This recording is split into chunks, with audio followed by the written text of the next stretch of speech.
Chester's Way by Henkes.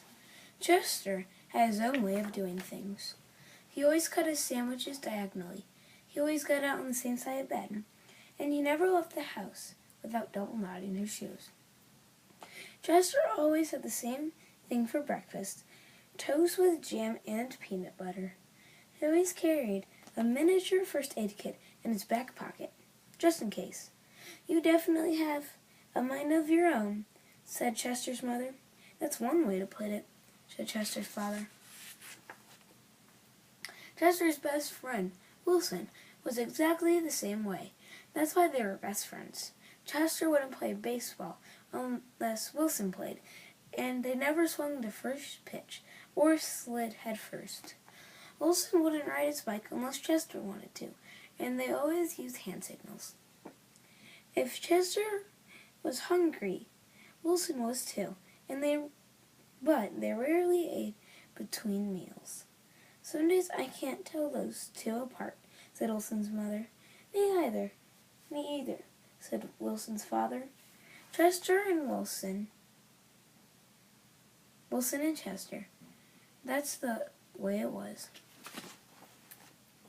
They loved to go on picnics. Once, when Wilson accidentally swallowed a watermelon seed and cried because he was afraid a watermelon plant would grow inside him, Chester swallowed one too. "Don't worry," said Chester. "Now if you grow a watermelon plant, I'll grow one too." Chester duplicated his Christmas list every year and gave a copy to Wilson because they always wanted the same thing anyway. For Halloween, they always dressed as things that went together. Salt and pepper shakers, two mittens on a string, ham and eggs. Those really are two peas in a pod," said Chester's mother. Looks like it," said Chester's father. In spring, Chester and Wilson shared the same umbrella.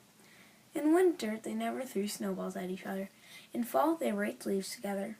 And in summer, they reminded each other to wear sunscreen so they wouldn't burn. Chester and Wilson and Chester. That's the way it was. And then Lily moved into the neighborhood. Lily had her own way of doing things. She wore band-aids all over her arms and legs to look brave. She talked backwards to herself sometimes, but no one knew what she was saying. And she never left the house without one of her nifty disguises. Lily waved at all the cars that passed by, even if she didn't know who was in them. She always carried a loaded squirt gun in her back pocket, just in case. "She definitely has a mind of her own," said Chester. "That's one way to put it," said Wilson. When Lily asked Chester and Wilson to play, they said they were busy. When she called them on the phone, they disguised their voices and said they weren't home. If Lily was walking on one side of the street, Chester and Wilson crossed the other and hid. "Sometimes she's something else," said Chester. "Looks like it," said Wilson. One day, when Chester and Wilson were practicing their hand signals, some older boys rode by, popping wheelies. They circled Chester and Wilson and yelled personal remarks. Chester and Wilson didn't know what to do. Just when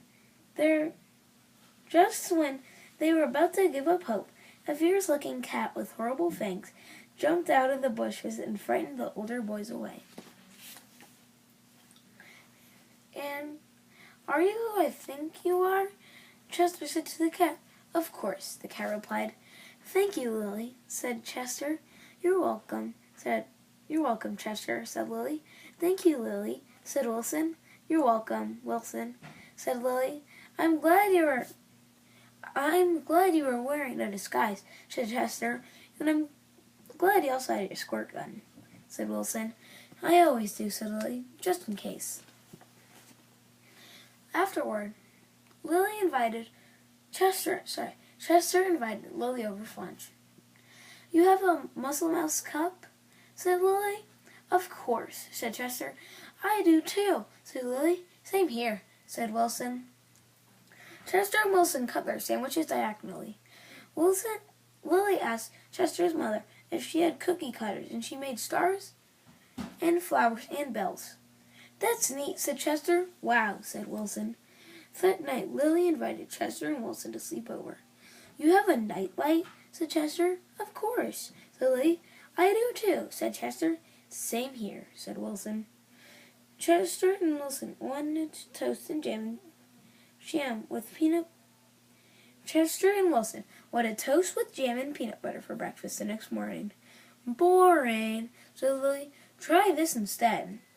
This is good, said Chester. Wow, said Wilson. After that, when Lily asked Chester and Wilson to play, they said yes.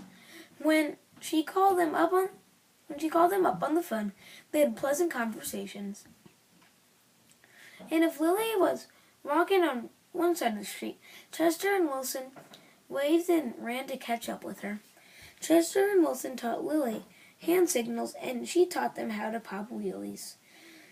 Lily taught Chester and Wilson how to talk backwards, and they taught her how to double knot her shoes.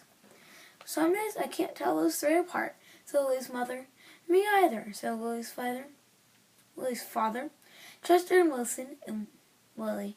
Lily and Wilson and Chester. That's the way it was. For Halloween, they dressed up as the three blind mice. For Christmas, Lily gave Chester and Wilson nifty disguises, and they gave her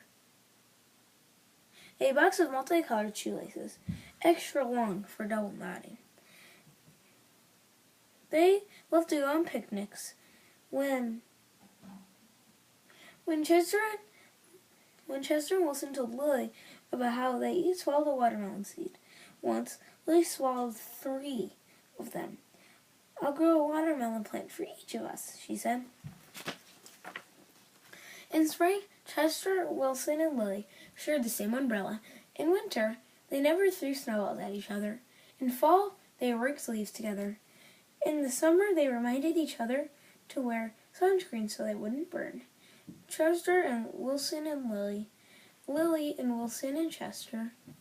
That's the way it was. And then Victor moved into the neighborhood. The end.